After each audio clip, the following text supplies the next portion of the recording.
Hola, hola, segundo. Adivine quién grabó una clase y se le borró. Yo. Pero no importa porque está relativamente fome, así que mejor, podemos hacerlo mejor.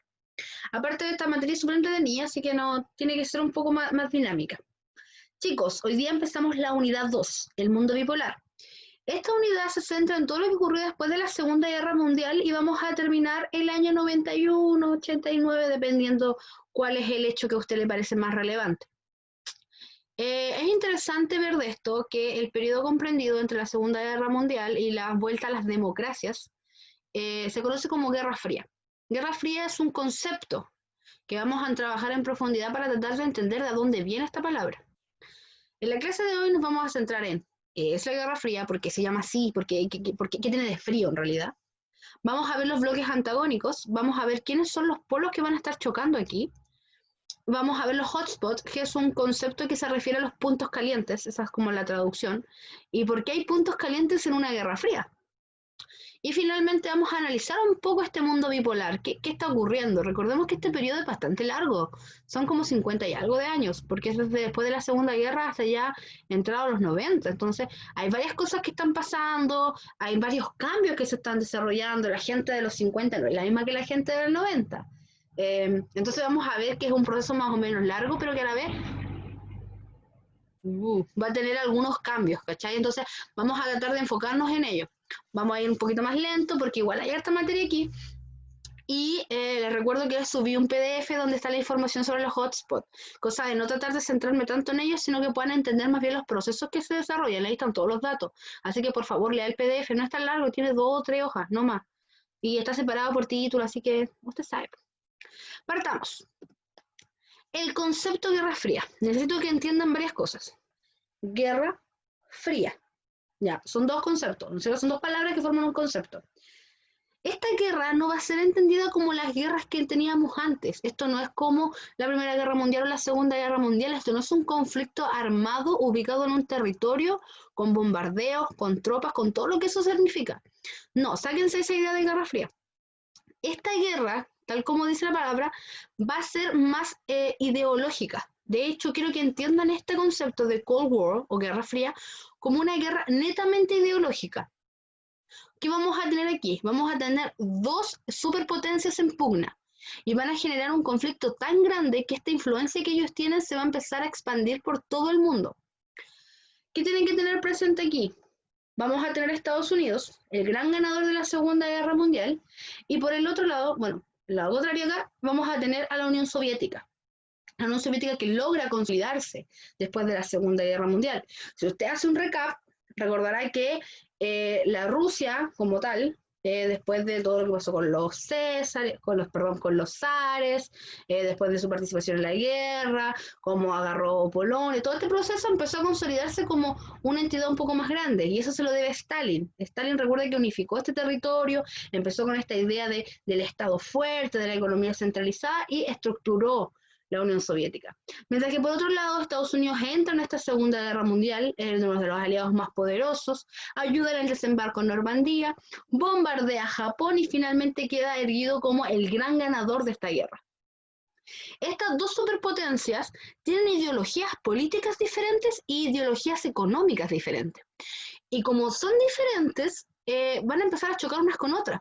De hecho, esto es tan complejo que ni siquiera son como con ideas que podrían ser distintas, sino más bien que son totalmente opuestas. Por tanto, que gane uno de estos bloques implique obligatoriamente que el otro pierda. Y ninguno de ellos va a permitir que eso ocurra. Este estado de tensión constante, con posturas claras políticas y militares, y sobre todo económica, porque aquí lo económico va a ser clave, va a provocar que esta guerra se considere una guerra netamente de conceptos ideológicos. Esto no es una guerra armada, esto no es una guerra con tanques, helicópteros, aviones de guerra y todo eso. No, sáquese esa idea. Aquí tenemos a dos potencias que tienen la capacidad para generar la guerra más grande de todos los tiempos, que van a decidir, no, vamos a sentarnos, nos vamos a mirar muy fijamente, pero no te voy a atacar. Ahora hay que dejar claro también que a pesar de esta idea, ambas potencias estaban increíblemente armadas. Después de la Segunda Guerra Mundial, nosotros nos quedamos con toda esta tecnología que existía. Tenemos los tanques, tenemos los submarinos, tenemos los cohetes teledirigidos, tenemos los radares. Entonces, igual tenemos como harto para generar una guerra más o menos complicada. Y sin ir más lejos, Estados Unidos tiene una bomba atómica, que sabemos que hasta el momento, por lo menos hasta el año 47, va a ser el arma más grande que va a existir en la humanidad. ¿Qué va a pasar? Ambas potencias, y en general la Unión Soviética, va a decir, Estados Unidos tiene un arma súper, súper, súper grande, necesito algo que le pueda hacer el peso. Así que va a empezar a armarse, va a empezar a armarse, va a empezar a armarse. Y Estados Unidos, al ver que esta otra potencia está armándose, dice, tengo que defenderme. Así que también se van a empezar a armar. Va a llegar a tal punto la cantidad de armamento militar que ambas potencias van a tener, que vamos a conocer o vamos a descubrir un nuevo concepto, que es el de destrucción mutua asegurada. En inglés, MAD, que es una analogía a la palabra en inglés loco, pero MAD. MAD sería Mutual Assured Destruction, que es destrucción mutua asegurada. ¿Qué implica este concepto? Si una de las dos partes ataca, la otra va a responder con igual o más poder destructivo. En palabras flight, sangre por sangre, Guatón Byron. Si uno ataca, el otro va a atacar igual de fuerte. Y el problema es que tienen tanto armamento que si ambos o cualquiera de los dos ataca, perfectamente puede destruir el mundo. Estados Unidos tiene suficiente cantidad de bombas atómicas para volar la Tierra. Y la Unión Soviética también. Entonces hay una tensión constante que se está dando aquí donde una persona dice, ya, pues atácame. ¿Sabes lo que va a pasar? Y obviamente pensamos, no, pues no podemos atacar porque vamos a destruir el planeta. Entonces están ahí. Tienen la suficiente armamento para destruir todo, pero no lo quieren hacer. Pero tienen que demostrar su poderío, pero no van a atacar. Entonces esta tensión de poder atacar, pero no hacerlo, va a ser lo que vamos a considerar como Guerra Fría. Ahora, esto no implica que no hubo ningún tipo de ataque o que no hubo ningún tipo de conflicto. No, no, no, no, no. De hecho, vamos a ver 5, que van a ser los más importantes en este periodo. Estos pequeños espacios o puntos de destrucción se van a conocer como hotspot, que son hotspot in a Cold War, que es puntos calientes en una guerra fría. En este concepto de frialdad que se estaba planteando van a haber ciertos espacios donde va a ser tan grande el conflicto que simplemente va a explotar de forma como la conocemos.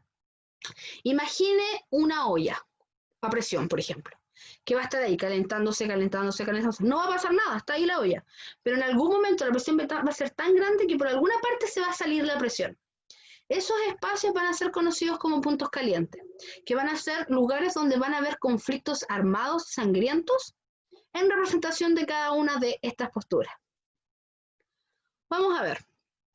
A mí me interesa que lean este pequeño fragmento porque Halliday es uno de los grandes historiadores del siglo XX. De hecho, es un experto en Guerra Fría, quizás el más grande experto en Guerra Fría. Y cuando a él se le consulta con respecto al concepto como tal, él dice que la palabra fría es súper importante a la hora de entender esto, porque puede significar dos cosas. Por un lado, habla del tipo de relación que tiene el este y el oeste, entiéndase la Unión Soviética y Estados Unidos, que está helado, está paralizado, no se mueve, está ahí estático. Pero por otro lado también puede indicar que como las relaciones están ahí estáticas y por muy malas que sean, no puede alcanzar un punto caliente, no pueden explotar, porque ni siquiera se hablan. Para él, y esto es lo que más me interesa aquí, dice, aunque las armas atómicas pueden permanecer en manos de políticos y generales e impiden una guerra caliente, aportan mayores peligros al periodo de confrontación, porque las guerras frías entre las principales potencias se acompañan a menudo con sangrientas guerras calientes entre sus respectivos aliados del tercer mundo. Halliday la tiene clara. Si bien tenemos dos grandes potencias económicas y políticas, ellas no van a entrar en conflicto, ellas no van a pelear. Pero vamos a ver que ciertos aliados o espacios satélites sí. Y aquí hay un concepto súper importante que es el de tercer mundo. Vamos a entender el tercer mundo como aquellas naciones que no están desarrolladas, que no tienen una economía estable, que dependen de un país mucho más grande. Entiéndase América y África, por ejemplo, y algunas partes de Asia. Estos países no pueden sustentarse solos y por tanto dependen de la Unión Soviética o de Estados Unidos. Y vamos a ver cómo son estos países los que sí van a entrar en conflicto, los que sí van a sufrir grandes bajas, los que sí van a sufrir muerte y van a entrar en guerra real por culpa de la influencia de los grandes potencias o grandes polos de poder. Entonces, vamos a ver que a pesar de que tenemos una guerra fría donde las potencias no pelean en sí mismas, sí va a desencadenar conflictos que sí van a ser calientes.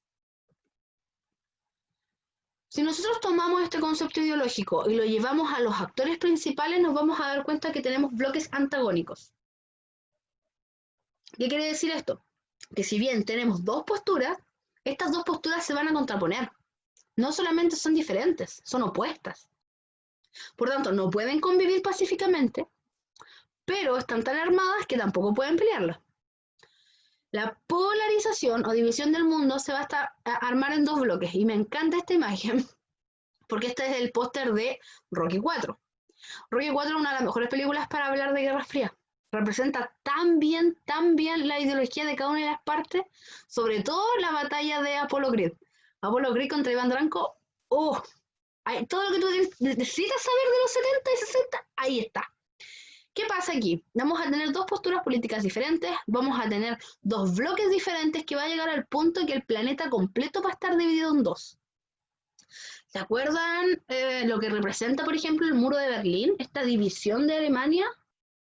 Bueno, después lo vamos a ver eso a nivel mundo, la famosa cortina de hierro, la famosa parte, desde aquí hacia acá están los comunistas, de aquí hacia acá están los capitalistas. Esa división que parece tan arbitraria realmente ocurre. Y vamos a ver que cada uno de estos bloques va a tener sus propios países aliados, va a tener sus propias posturas, va a crear su propio sistema económico, va a crear su propio sistema de redes políticas, etc. ¿Cómo lo vamos a ver? Vamos a ir uno por uno. Primero, el bloque oriental. El bloque oriental, también conocido como bloque del Este, también conocido como el bloque soviético, también conocido como bloque comunista, bloque socialista o campo socialista, como usted quiera llamarle, va a corresponder al conjunto de países que tienen el carácter socialista de Europa Central y que están liderados por la Unión Soviética. Si usted mira este mapa, se va a dar cuenta que tenemos la Unión Soviética grandecita y tenemos todos los países satélites que lo apañan. Polonia, porque está obligado. Alemania Oriental, que sabemos que Alemania se divide en dos, pero vamos a entrar en detalle un poquito más adelante. Checoslovaquia, Hungría, Rumania, Bulgaria. Y más adelante se le va a sumar Yugoslavia y Albania. A esto, por supuesto, también le podemos sumar China, que está por acá, una de las Corea, una de los Vietnam, etc. Pero hasta el momento centrémonos en estos países de Europa Central. Este bloque en particular va a estar liderado por la Unión Soviética y tiene la idea de desarrollar un sistema político centralizado, con un gobierno fuerte, con un Estado que se haga cargo de todo, una economía totalmente planificada y una ideología marxista. Si nosotros lo pensamos y centramos las ideas de lo que estaba planeando Stalin, tenemos que tener un Estado que sea fuerte, obviamente con él a la cabeza, que va a distribuir económicamente el país, que se va a encargar de ver cuánto se va a producir, cómo se va a producir, cuánto se va a vender, a cuánto, en cuántas cantidades, quiénes son los trabajadores, y tratar de tener lo más controlado posible la economía. La idea es que si la economía está controlada por el Estado puede crear políticas públicas que ayuden a que crezca la economía y se establezca. Obviamente, siempre asumiendo a los trabajadores como el engranaje principal de este funcionamiento. Y por supuesto, al Estado como eje articulador de esto. ¿Qué va a pasar con esto? Obviamente va a chocar con nuestro bloque occidental. El bloque occidental, o bloque del oeste, bloque capitalista, bloque estadounidense, bloque occidental, como usted quiera llamarlo, van a ser todos los países que están aliados a Estados Unidos y que están en contra de la Unión Soviética. Ojo con eso, aliados a Estados Unidos y en contra. Los gobiernos de este bloque tienen esta idea del mundo occidental, del libre mercado, un poco más amplio, más global. Vienen a tomar todas estas corrientes de derecha. Si nosotros pensamos en este mapa, por ejemplo, tenemos a España, tenemos Portugal, Francia, una de las Alemania, Inglaterra, Italia, Turquía, que hay acá Grecia.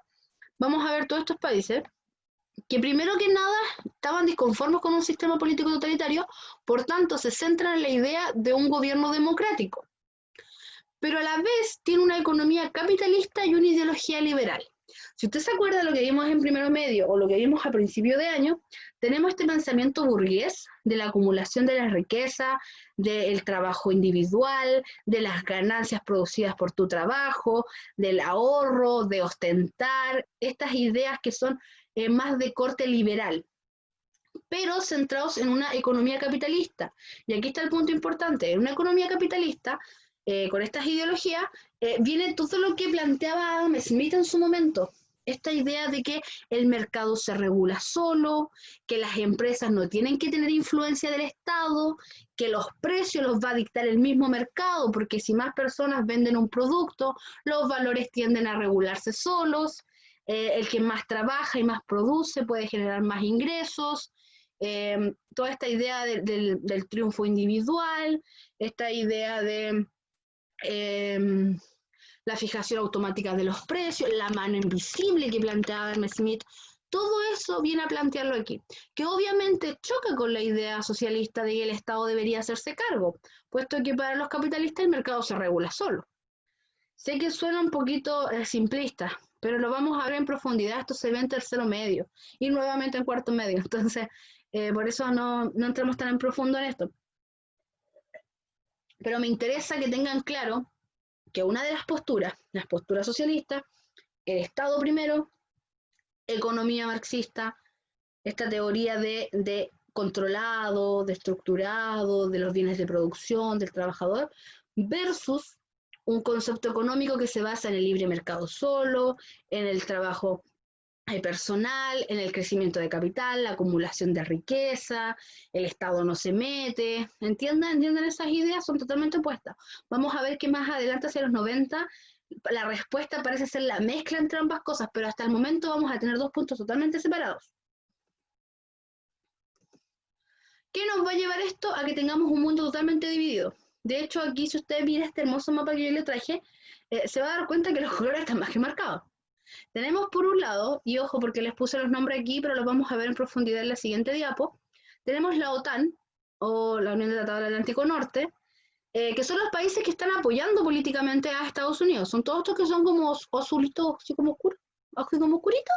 Estos son los que apoyan a Estados Unidos: Canadá, Inglaterra, Francia, Italia, Portugal. En celeste o en un azul pastel, vamos a tener los aliados de Estados Unidos, que si bien no son aliados, no están dentro del grupo o pacto que tienen ellos, sí están a favor de esta ideología de derecha o más neoliberal. Y ahí podemos ver ahí Chilito, que si bien Chilito nunca entró directamente en conflicto con la Unión Soviética, así como, bueno, es que los conflictos de Chile son distintos. Recuerda la participación de Chile en la Segunda Guerra. Sí estaban a favor de estas ideologías un poco más de corte liberal. Mientras que por otro lado tenemos el Pacto de Varsovia, que es este color rojo fuerte, que está acá, que es la Unión Soviética completa, miren qué grande, con todos sus países aliados de Europa del Este, y con un rojo un poco más chillón tenemos aquellos países que tienen un corte socialista y que apoyan a la Unión Soviética a pesar de que no estén en el pacto. Aquí tenemos otros países socialistas que, si bien comparten esta ideología, no participan en mayor medida. Pero aquí lo interesante es que vamos a ver que hay ciertas guerrillas, que son estos puntitos de aquí. Ya, cuando analicemos más en profundidad, nos vamos a dar cuenta que la mayoría de estos conflictos tienen que ver con un impulso. Por ejemplo, no sé, a ver, aquí Afganistán. Afganistán tiene un carácter netamente comunista, si usted se da cuenta, porque está ahí como países socialistas aliados a la Unión Soviética, pero tenemos un puntito azul, porque hay una guerrilla anticomunista que se está dando adentro. Del mismo modo, tenemos, por ejemplo, acá al revés, en Bolivia. Bolivia pasó lo contrario. Tenemos un brote socialista dentro de un país capitalista, entonces ahí va a generar estos conflictos. Es súper interesante ver que a pesar de que estaba tan marcado el mapa y que teníamos posturas tan claras en diferentes países, vienen bloques, vienen unos pequeños desórdenes que se van a dar. A esos desórdenes los vamos a conocer como hotspot.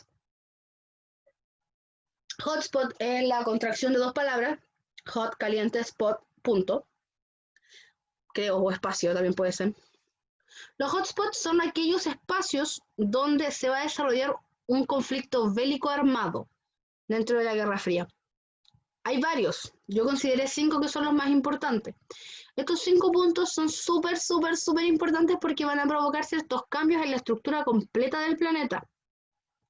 Como dato, si usted es tan fanático como yo de los cómics, sobre todo los cómics de DC, porque yo soy de ese lado, Watchmen se centra en un universo paralelo donde Estados Unidos gana la guerra de Vietnam y se desarrolla en una realidad alterna de la Guerra Fría. Y la metáfora constante es la del reloj. El reloj del fin del mundo es un concepto existente actualmente, que crean científicos que el reloj determina qué tan cerca está el ser humano de la destrucción. Se supone que donde más cerca de las 12, más cerca estamos de la destrucción del mundo, ¿ya? Actualmente ese reloj está a 4 minutos para las 12. ¿Cómo se calcula esto? Ojo, esto no es un reloj mágico, porque una vez me lo preguntaron, no es un reloj mágico que se mueve solo dependiendo de lo que ocurre, no. Hay un estudio de algo, diferentes algoritmos y un grupo de científicos decide mover o no las marillas. Actualmente están 4 minutos. ¿Qué factores tiene? Posibilidades de guerras mundiales. Por ejemplo, cuando Donald Trump se puso a pelear con los chinos, o cuando Donald Trump se puso a pelear con Corea, o cuando Donald Trump se puso a pelear con Putin. Bueno, cuando Donald Trump hace algo, generalmente se mueve esto. O, por ejemplo, el calentamiento global. Las posibilidades de los pactos para evitar esto. Por ejemplo, cuando estuvo ahora para verlo de disminuir 2 grados la temperatura de la Tierra, ahí puede moverse esto. Posibilidades de guerra, conflictos, terremotos, desde hasta si un meteorito se acerca a la Tierra puede mover eso. Lo interesante es que en este periodo, sobre todo con esta pequeña isla que está acá, ahí cubita, es cuando estuvimos más cerca de la destrucción completa. Ahí llegamos a estar 1 minuto para la medianoche. Entonces hay que entender que en este conflicto no es como lo entendemos ahora. Ustedes saben que hay algunas partes del mundo donde hay guerra ahora, ¿no es cierto? Nosotros estamos conversando ahora sobre esto y lo más probable es que se esté bombardeando alguna parte en el Medio Oriente. Ya, en esta época tú te ibas a dormir y no sabías si ibas a despertar. Era tan grande el miedo que cambió las estructuras sociales completas. Fíjense que las casas de los gringos generalmente tienen un búnker abajo, con comida, con agua para varios años, con traje antirradiación, porque el miedo a la destrucción nuclear y a la destrucción completa era real. En los colegios se enseñaba qué hacer en caso de bombardeo. Entonces, también traten de entenderlo en ese contexto. Por favor, traten de tener lo que yo les digo que es la empatía histórica, esto de tratar de entender cómo se sentía la gente en este contexto. Partamos con el primero de los hotspots. Germany. Alemania. Alemania, ustedes saben que fue el gran perdedor de la guerra. Hitler decide... ¿tú cachai? Y las potencias ganadoras se juntan en la conferencia de Yalta para decidir cómo vamos a distribuir, qué va a pasar después, qué va a pasar con Alemania, la vamos a castigar de nuevo. Sabemos que la castigamos la primera vez en la Primera Guerra Mundial y provocó esto, ¿qué vamos a hacer? Entre las medidas que se toman en esta conferencia es que todos los países ganadores se van a distribuir a Alemania. Ojo, por favor, esto no quiere decir que Alemania se separó, dejó de existir y ahora es una especie de colonia de estos países. No es eso. Alemania existe, Alemania sigue siendo un país, pero el control político va a depender de alguna de los países aliados o vencedores. ¿Ok? Por ejemplo, no sé, Alemania del Norte quiere invertir más plata en reconstruir las calles. Bueno, ¿cómo va a hacer esto? Va a tratarlo con Inglaterra. Lo mismo va a pasar hacia esta frontera con Francia, lo mismo pasa con Estados Unidos y con la Unión Soviética.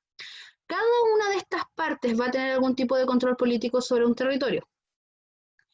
¿Qué es lo interesante? Este caballero de rojo de acá tiene una postura política y económica diferente a los 3 caballeros que están acá. Lo sabemos. Pero tuvo la suerte de que justo en el centro tiene Berlín, capital alemana. La capital alemana quedó en el territorio comunista y obviamente todo el poder administrativo va a estar ahí.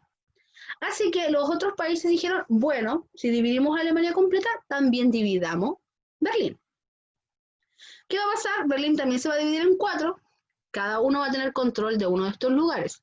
En teoría, si nosotros lo pensamos, este es el territorio francés en la Berlín del espacio comunista, ¿ya? Traten de pensar esto a gran escala. Obviamente aquí van a haber soldados, van a haber diplomáticos franceses, políticos de ambas partes que van a estar trabajando. ¿Qué es lo interesante de esto? Estas tres potencias que están acá van a decir, oye, ¿y si nos aliamos? Y si funcionamos como una sola gran potencia total, todas pensamos, tenemos el mismo pensamiento económico, tenemos el mismo pensamiento político y tratamos de estructurar a Alemania con estas ideas. Me parece bien, le dice el resto. Pero, la Unión Soviética no está muy contenta con eso. Y le dice, no, perrito, ustedes dijeron que íbamos a dividir Alemania en 4, cosa que nadie se subiera con el chorro y que nadie controlara nada, y ahora ustedes se están aliando, eso no es lo que acordamos en la conferencia de Yalta. Entonces, ¿qué dice? ¿Sabéis qué? Si ustedes quieren aliarse y van a estar en contra mío, lo que yo voy a hacer es bloquearle aquí la pasada. Y en esta frontera que se genera aquí en Alemania, va a generar un bloqueo, donde no va a poder llegar el alimento por tierra. ¿Qué pasa? Tú puedes decir, pero no importa, pues esta gente está acá. No, pues perrito, porque acá en Berlín, todavía es territorio de ellos. Entonces, si Francia trata de llevar alimento a su zona dentro de Berlín, no puede porque está bloqueado. Entonces, ¿qué van a hacer? Tenemos dos opciones, o nos quejamos, o hacemos algo. Estados Unidos dice, ¿sabéis qué? Si no podemos pasar por tierra, hagamos un puente aéreo. ¿Y qué va a hacer Estados Unidos? Va a ayudar a que toda la comida que tiene que cruzar aquí directo a Berlín, vuele y llegue directamente a Berlín. Stalin no se lo va a tomar para nada bien, porque la idea del bloqueo era como que hacerles presión para que se separaran, pero parece que se unieron en mejor medida. ¿Qué va a hacer? Va a decir, ¿sabéis qué? Se va a dividir esto. Y Alemania va a pasar a ser dividida en dos. Por un lado, vamos a tener a la Alemania Federal, o la República Federal de Alemania, la RFA, formada en mayo del 49, y en contraposición vamos a tener a la República Democrática Alemana, que se va a fundar en octubre del mismo año. Vamos a tener dos Alemanias, una abiertamente comunista y una abiertamente capitalista. Entonces las posturas políticas van a ser tan diferentes que no van a permitir que convivan de la misma forma. Alemania se va a reunificar cuando caiga el muro de Berlín. Así que hasta el momento vamos a tener dos Alemanias. ¿Por qué tenemos el muro de Berlín? Porque tal como se dividió aquí todo el país, la capital va a ocurrir lo mismo. Estos aliados se van a juntar como un solo espacio y este se va a jugar como un espacio diferente. Y para evitar cualquier tipo de choque ideológico o cualquier tipo de conflicto, ¿qué se va a hacer? Se va a levantar un muro que va a cubrir todo Berlín y lo va a atravesar justo en la mitad. Obviamente esto va a generar todos los problemas que sabemos, que en algún momento vamos a analizar, de hecho es parte de la actividad final, donde las familias van a quedar separadas, porque recuerdo que yo vivo aquí, y justo que de aquí estoy condenado, tengo que ser capitalista, mientras que los de acá lo mismo. ¿Y qué pasa si se empiezan a desarrollar economías? ¿Qué pasa si no funciona una de las economías? ¿Qué pasa si para el lado soviético empezamos a morirnos de hambre? ¿No puedo cruzar? Entonces va a generar estos conflictos. Esto que les estoy narrando yo, que llevó a que finalmente Alemania se transformara en dos Alemanias, va a ser conocido como el primer hotspot, o la primera gran conflicto de la Guerra Fría, que es la división alemana. Y como les digo, Alemania va a estar dividida por más de 40 años. Otro de los grandes problemas va a ser la guerra de Corea. A ver, ustedes cachan más o menos dónde está Corea, ¿no es cierto? Yo les puse los mapas cercados, así que trate de ubicarse usted ahí en el mapa. Después de la Segunda Guerra Mundial, si usted se acuerda, yo les dije que Japón, que había tratado de invadir todo este territorio asiático y chocó con China y todo este estado, le dijeron, no, devuelva todos los territorios, usted perdió, vamos a repartirnos los espacios que usted había ganado. Corea es uno de los espacios que va a pasar a ser separado. De hecho, se va a dividir una Corea del Norte y una Corea del Sur. Corea del Norte va a estar a cargo de la Unión Soviética, mientras que Corea del Sur va a estar a cargo de Estados Unidos. Hasta el momento funciona todo bien. Cada uno tiene su influencia, cada uno tiene su economía, cada uno tiene su sistema político. Bien. Pero Corea del Norte está muy cerca de China. Y China es un país abiertamente comunista. Por tanto, Estados Unidos ve con resquemor esa alianza. Están como muy cerca, no me gusta mucho. pero va a dejar que funcione. ¿Qué va a pasar? Los comunistas, al ver que Estados Unidos está tan cerca de ellos, y también considerando que Estados Unidos está un poquito alejado de su metrópolis allá, dice, oye, ataquemos Corea del Sur. Ah, vamos, si no van a cachar. Así que los chinos entregan un poco de tropas a Corea del Norte para que ellos entren a Corea del Sur. Esto se conoce como la operación Pokpung o Tormenta, si no me equivoco, no sé si mi traducción está bien, el 25 de junio del 50. El argumento fue que nosotros estamos atacando porque los de Corea del Sur cruzaron la frontera, entonces nosotros nos estamos defendiendo nomás. Claramente era mentira. ¿Qué va a pasar? Estados Unidos va a decir, oye, ONU, ayúdame, si dijiste que estábamos aquí aliados para hacer la paz, así que ayúdame de alguna forma. Estados Unidos envía tropa a Corea del Sur y apoyo de enfermeras y ese tipo de cosas de la ONU. Ojo, la ONU no envía tropas de guerra, sino envía enfermeros, parte de la UNICEF, que se entrega de alimentos, ese tipo de cosas. Para evitar que siga avanzando. ¿Qué va a pasar? Este conflicto armado va a empezar a detonar en una batalla campal. Tenemos guerra, tenemos disparos, tenemos bla, bla, bla, todo lo que se quiera. Empieza a escalar. Corea del Norte pide más ayuda a China. China envía tropas. Faltan tropas. Estados Unidos envía las suyas. Hoy Estados Unidos está atacando. URSS, mándame gente. La URSS manda gente. Entonces esto empieza como a crecer, a crecer, a crecer. Y empieza a generar esta idea de que, nos vamos a ir a guerra de nuevo. Pero Estados Unidos tiene una carta trampa. Estados Unidos hace así, saca, tira. Hermanito, yo tengo una bomba atómica. Sigue hinchando y yo voy a soltar una bomba atómica. ¿Cachaste lo que pasó allá en Japón? Yo puedo hacer lo mismo acá.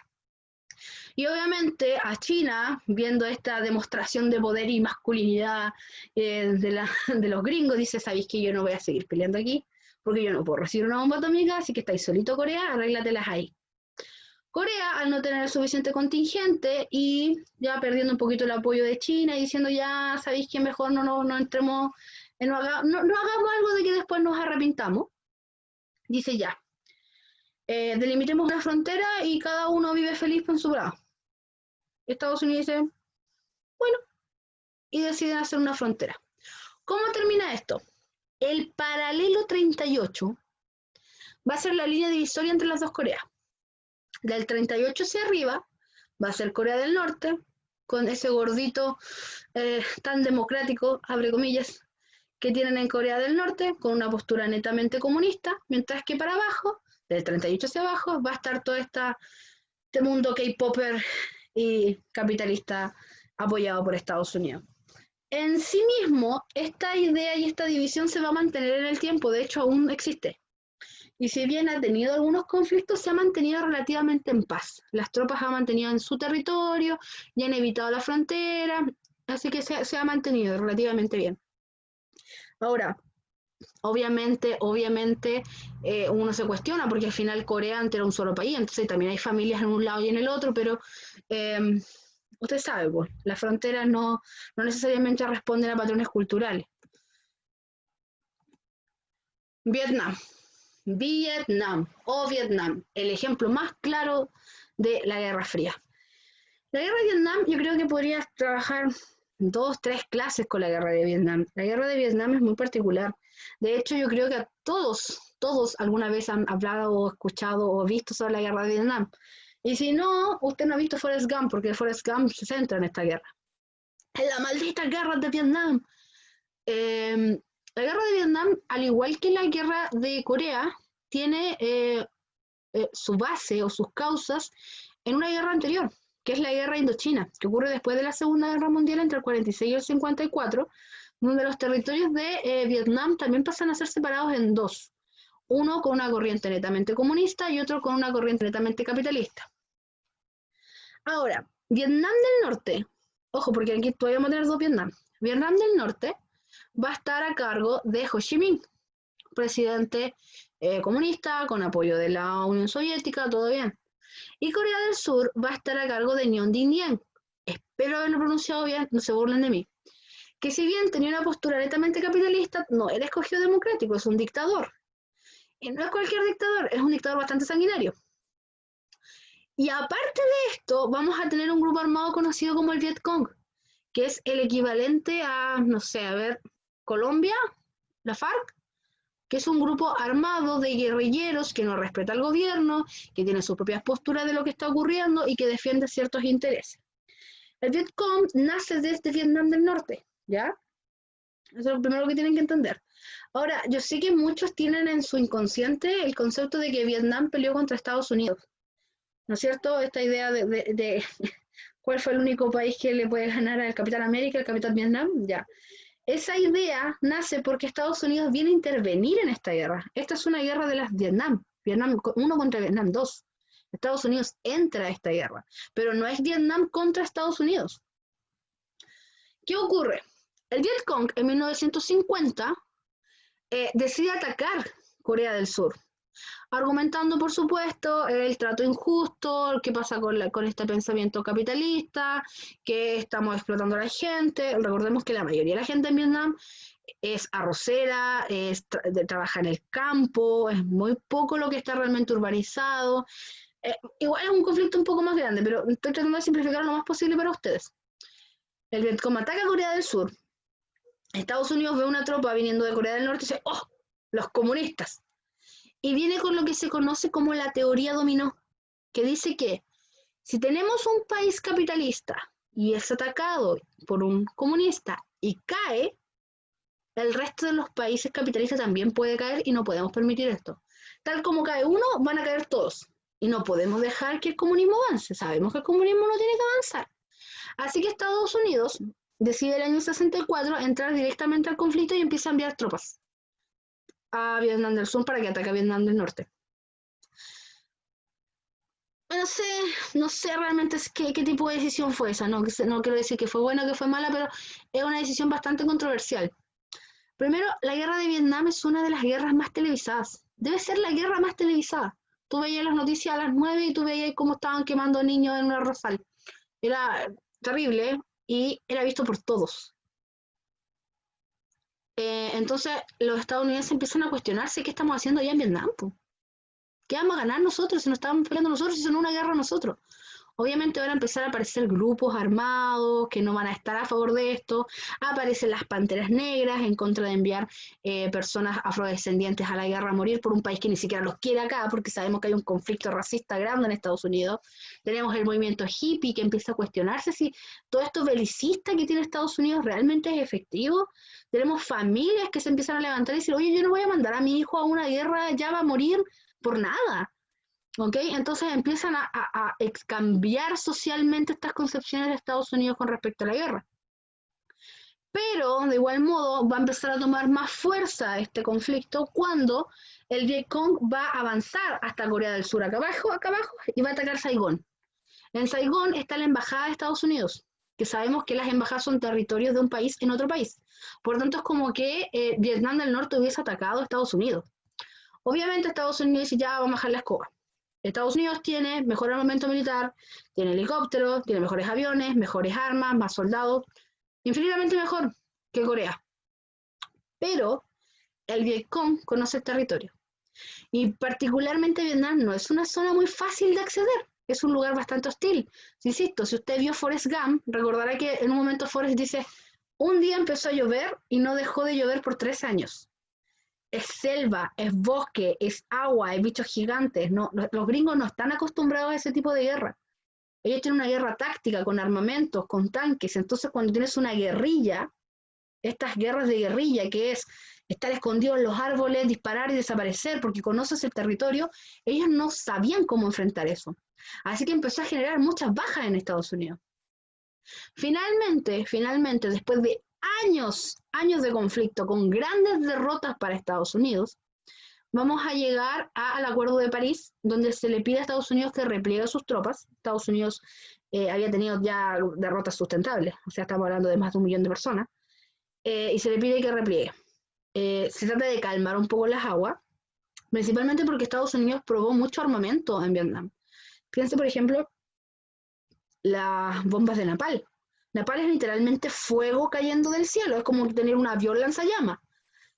Obviamente la ONU tiene prohibido a cualquier país usar ahora napalm, pero en este tiempo sí se hacía. O sea, si usted vio Apocalipsis Now, obra de arte de Coppola, por favor, también podrían verla. No sé si es apta para su edad, pero es una excelente película. Y narra claramente cómo la psiquis de los soldados gringos en Vietnam fue alterada completamente. Igual es cuático. Ustedes cachan que yo nombro muchas películas, a lo mejor no, tampoco la tienen que ver o la busquen o no se sientan obligados, pero a mí me llama mucho la atención porque este periodo es el periodo del auge del cine y vamos a ver que el cine va a empezar a reflejar todos estos problemas que yo le estoy narrando a nivel social. De hecho, piense que Vietcong, ¿quién cree que salga de ahí? King Kong, que es una representación del Vietcong. O sea, piense ahora en la película Isla Calavera, Skull Island. King Kong es la representación del Vietcong. Es como que Godzilla es la representación de la bomba atómica, el miedo que tienen los japoneses a la bomba atómica de Godzilla. Es un lagarto radioactivo por radiación nuclear. Entonces, es interesante ver cómo las películas narran y te muestran estos problemas desde una perspectiva un poco más fantasiosa. Tal como les decía, con el Acuerdo de París, Estados Unidos repliega y tiene su gran pérdida. Con Vietnam es la guerra donde Estados Unidos no pudo ganar. Y no estamos hablando de una guerra en igualdad de condiciones, estamos hablando de una guerra contra un montón de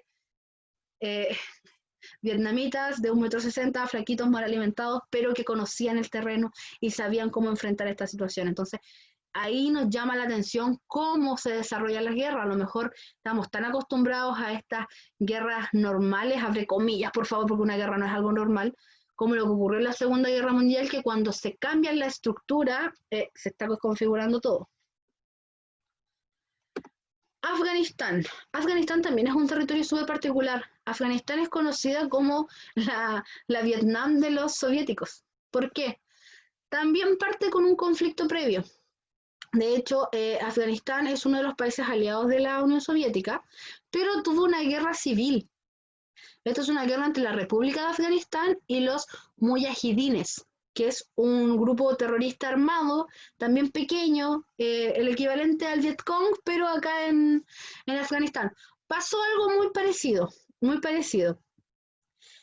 Ocurre una revolución, la revolución de Saur, donde el dictador de Afganistán mata a su predecesor. Obviamente estos pequeños grupos armados no están de acuerdo con esta decisión y deciden atacar en lo que se conoce como la Operación Ciclón. En la Operación Ciclón se trata de vengar la muerte de este dictador. Asesinan al nuevo dictador, Hafizullah Amin. Ojo, porque igual está todo esto escrito en el texto. A mí no me gusta mucho hablar de la guerra de Afganistán porque si bien para los historiadores esta guerra termina en el año 92, claramente tenemos remanentes hasta ahora. De hecho, hay una segunda guerra de Afganistán, claro, por otras causas, pero también tenemos la injerencia de Estados Unidos. ¿Qué es lo importante de esta guerra? Afganistán es uno de los países más cerca de la Unión Soviética de todos los que hemos visto. Los otros están como siempre aliados a otros espacios. Y vamos a ver que Estados Unidos utiliza esta guerra para enviar tropas, pero a la vez como para reconocer territorio. Después de todos estos conflictos vamos a ver que hay ciertos espacios de ganancia que pueden haber debajo. Esta guerra dura muchos años, estamos hablando de por lo menos 15 años, donde la Unión Soviética no va a poder aguantar esta guerra y va a tener que estar obligado a replegar sus tropas. Por eso les digo que se le conoce como la Vietnam de la Unión Soviética.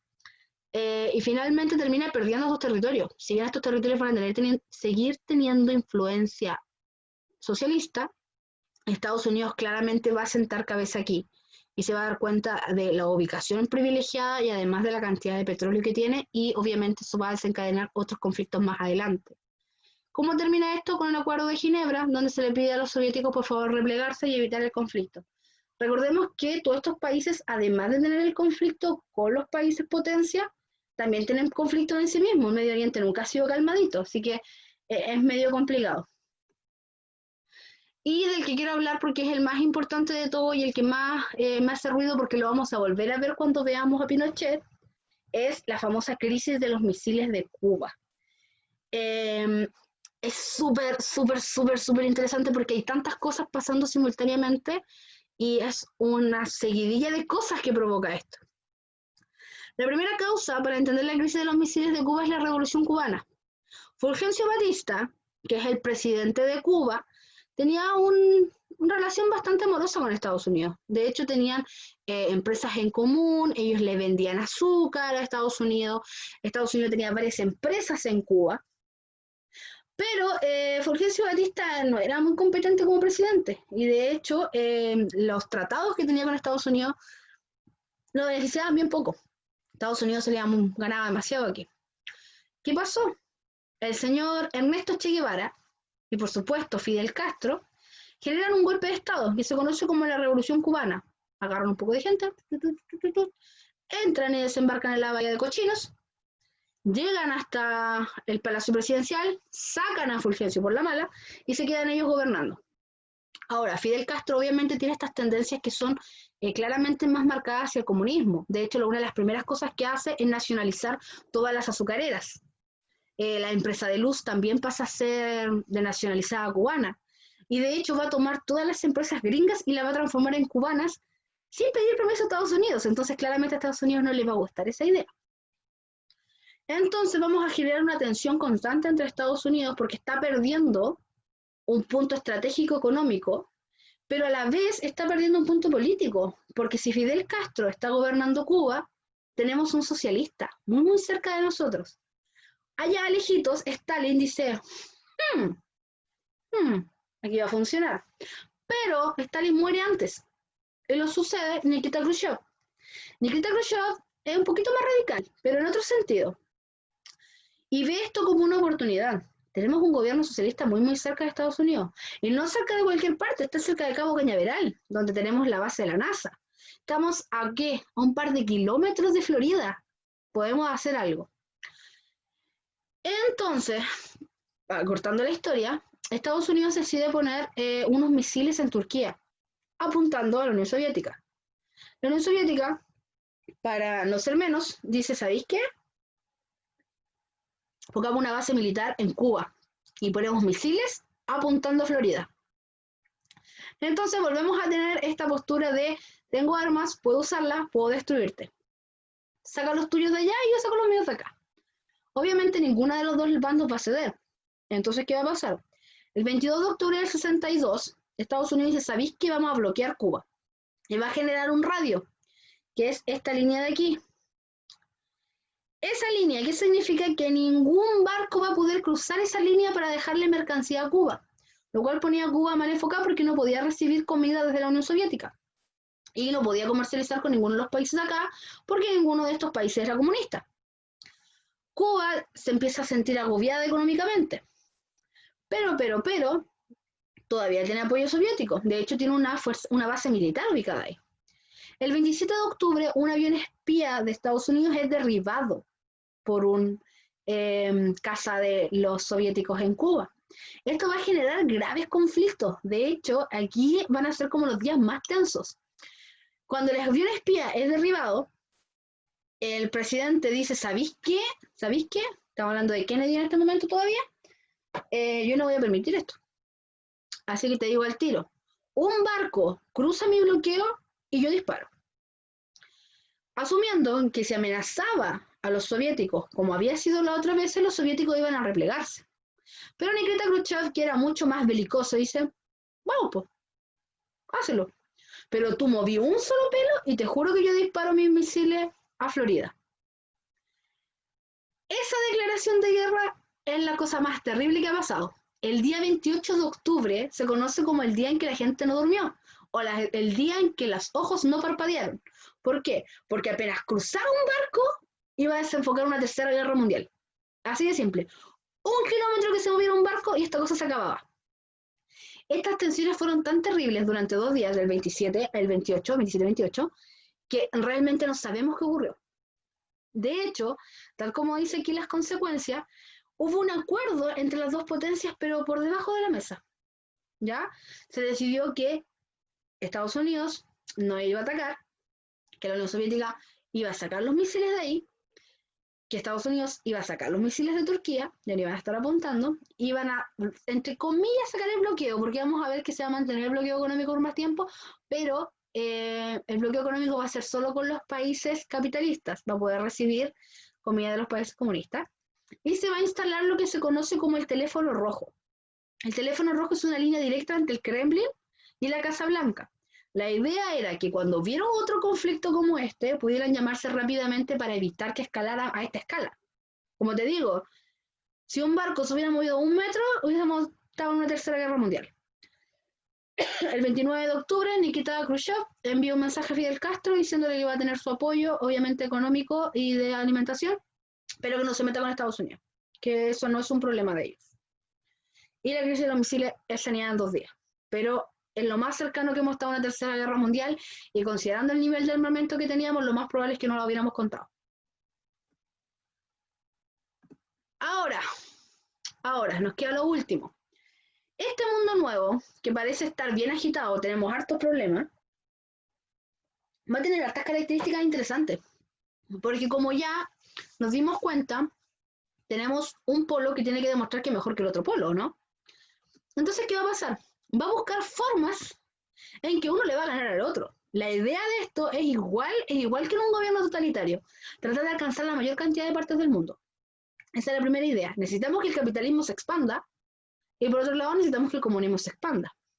¿Cómo va a ser eso? Mediante las alianzas. Vamos a ver qué tanta las naciones capitalistas como las naciones comunistas se van a empezar a aliar. Por un lado, vamos a tener que el año 47 se va a instalar la doctrina Truman, bajo la cual se ofreció cierta asistencia militar a toda nación que estuviera dispuesta a resistir las presiones del bloque comunista. En palabras simples, si usted no quería ser comunista, Estados Unidos lo iba a apoyar. Si usted quería enfrentar a las naciones comunistas, no se preocupe, nosotros le enviamos tropas. Pero los países que aceptaron esta idea se aliaron en lo que se conoce como la OTAN, o el Tratado del Atlántico Norte, que eran todos los países en azul más oscuro en el otro mapa. Obviamente los soviéticos al ver esto dicen, no, pues entonces nosotros tenemos que hacer lo mismo, y en el año 55 forma el Pacto de Varsovia, o Tratado de Amistad y Colaboración y Asistencia Mutua, que era exactamente lo mismo. La idea era que todos los países comunistas se aliaran y pudieran apoyarse de forma militar. Si un país atacaba a alguno de los países que pertenecía a alguno de los otros del tratado, todos los demás países lo iban a ayudar para que se pudiera defender. El objetivo era que se cooperaran entre ellos.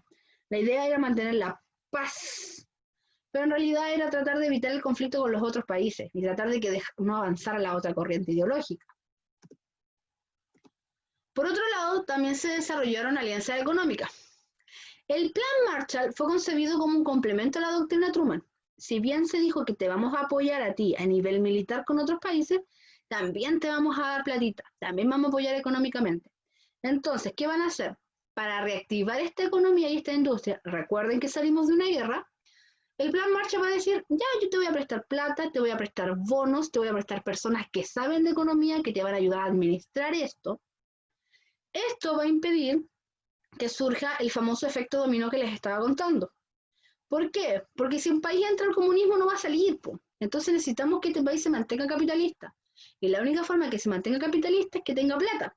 Así que Estados Unidos le va a ayudar con plata. Como los comunistas también ven esto y dicen, oye, yo también quiero de eso, crea la Comecon. No la Comicon, la Comecon, que es el Consejo de Asistencia Económica Mutua. Este también pretendía afianzar ciertas redes comerciales más que nada entre las naciones comunistas. Entonces, no necesitáis comprar a los gringos porque tus países vecinos te van a prestar. Esa es la idea.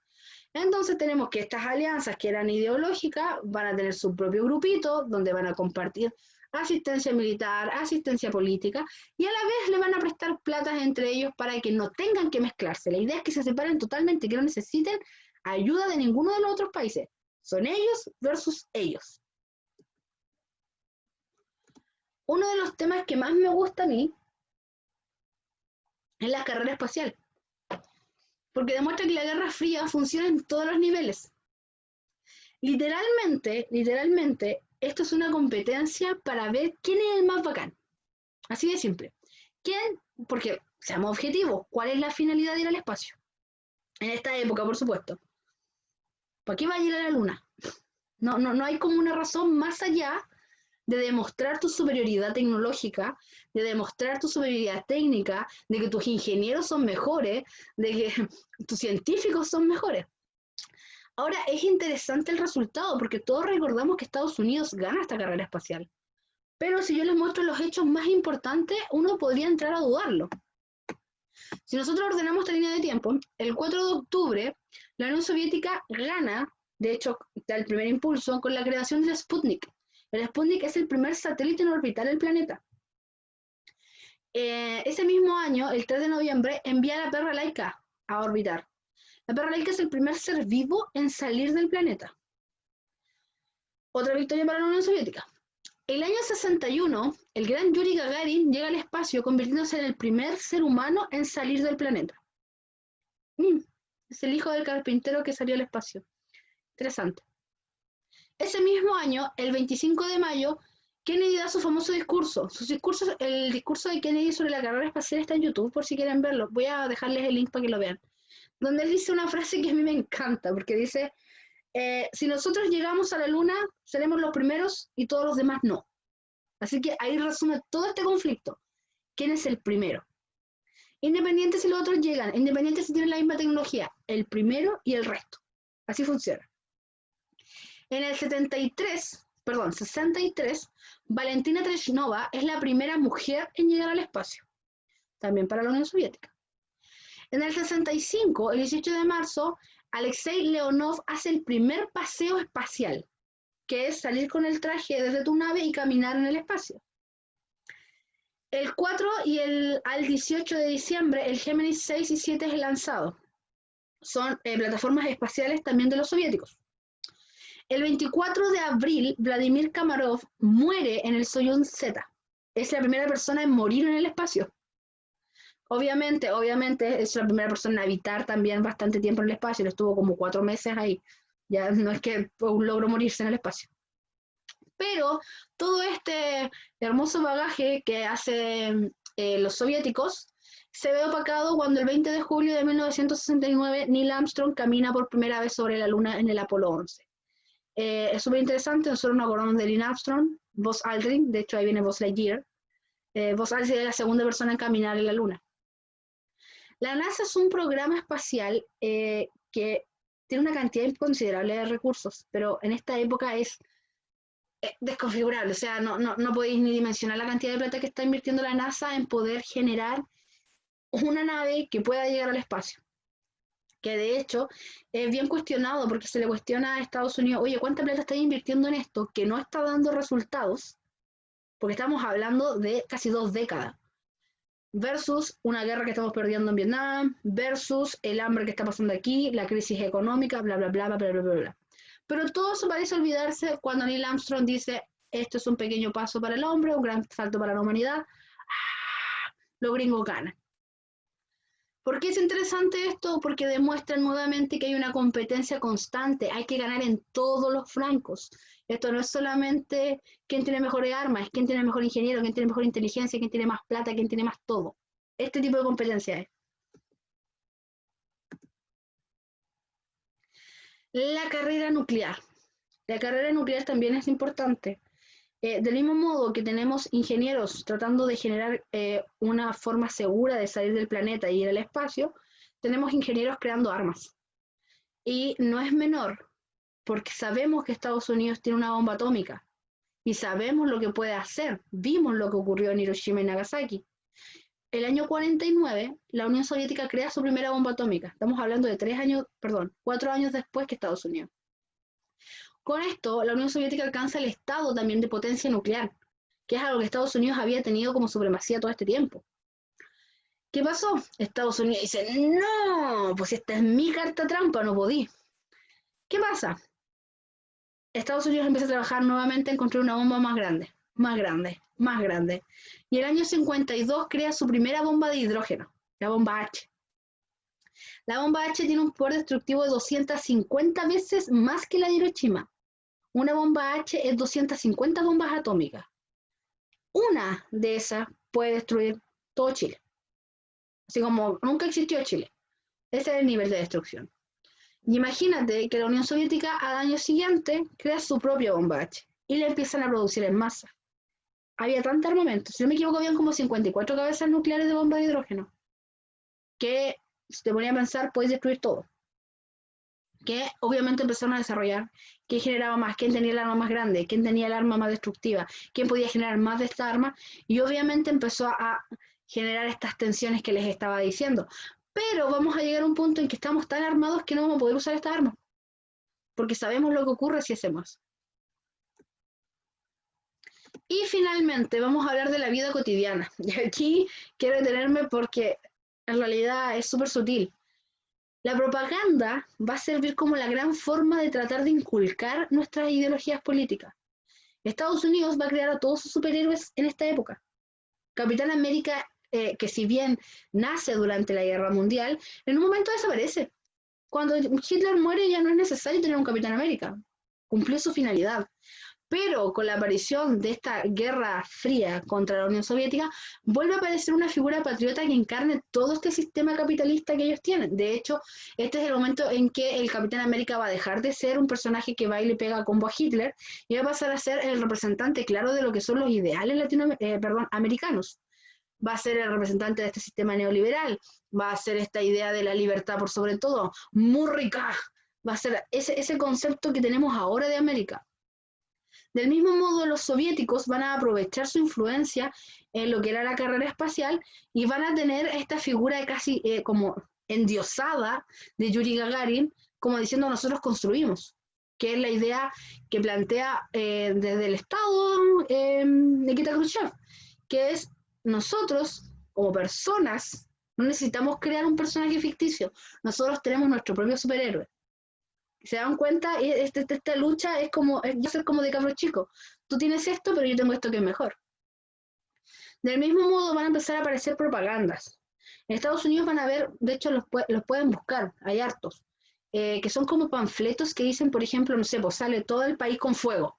Y dice, esto va a pasar si gana el comunismo. No hay ninguna razón lógica para que eso ocurra, pero se entiende que con el miedo que se tiene a lo que viene ajeno o lo que está pasando en Rusia, claramente puede entenderse. Y del mismo modo, los soviéticos van a crear sus mismos panfletos, por la idea del capitalismo que cubre todo con sus tentáculos y viene a destruir y apoderarse de todo, también va a servir como amenaza ensalzando estas ideas particulares.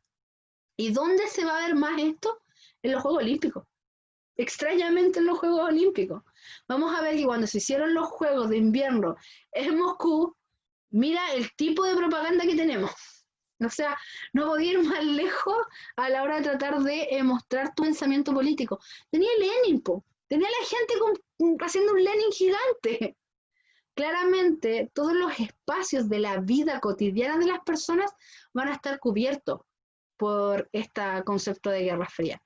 Y es súper interesante porque tal como les dije, vamos a ver que va a caer en espacios económicos, en espacios sociales, en espacios políticos, en espacios culturales y en todo ello. Y me interesa mucho que entiendan esto, porque la actividad que vamos a tener a final de semestre, a final de esta unidad, es el análisis de una película. Y todas las películas que yo elegí tienen una connotación diferente. Vamos a ver películas sobre carrera espacial, vamos a ver películas sobre el desarrollo armamentista, vamos a ver sobre la destrucción mutua asegurada, vamos a ver películas sobre los problemas de los Juegos Olímpicos, vamos a ver películas sobre el desarrollo tecnológico, quizás sobre la vida cotidiana de las personas. Por ejemplo, Forrest Gump se centra netamente en la vida de las personas a nivel social, pero El Puente de Espías va a hablar sobre la división de Alemania a un nivel netamente político. Entonces, les pido que por favor presten atención a ese tipo de cosas. Yo voy a terminar esto ahora, lo voy a subir a YouTube, usted lo va a poder ver desde el Classroom y voy a subir la rúbrica de trabajo al tiro, cosa que usted la revise y cuando la próxima semana haga su trabajo ya tenga más que aprendida la evaluación, ¿ok? Eso, chicos, era caleta, era muchísimo, pero creo que ustedes pueden entenderlo, confío plenamente en ustedes. Esta semana no tenemos sesión vía Meet, la vamos a tener la semana que viene y me interesa que vean esto con calma, que lo estudien, cosa que puedan hacerme las preguntas correspondientes de esta clase y la que viene, que se va a subir el próximo martes, ¿ya? Recuerden, martes presi, jueves video, así vamos a estar trabajando. Ok, pues, los adoro, los quiero muchísimo, por favor, presta atención, póngase las pilas, este segundo semestre está como agresor, pero vamos a trabajar en conjunto. Ya pues, chiquillos. Bye bye.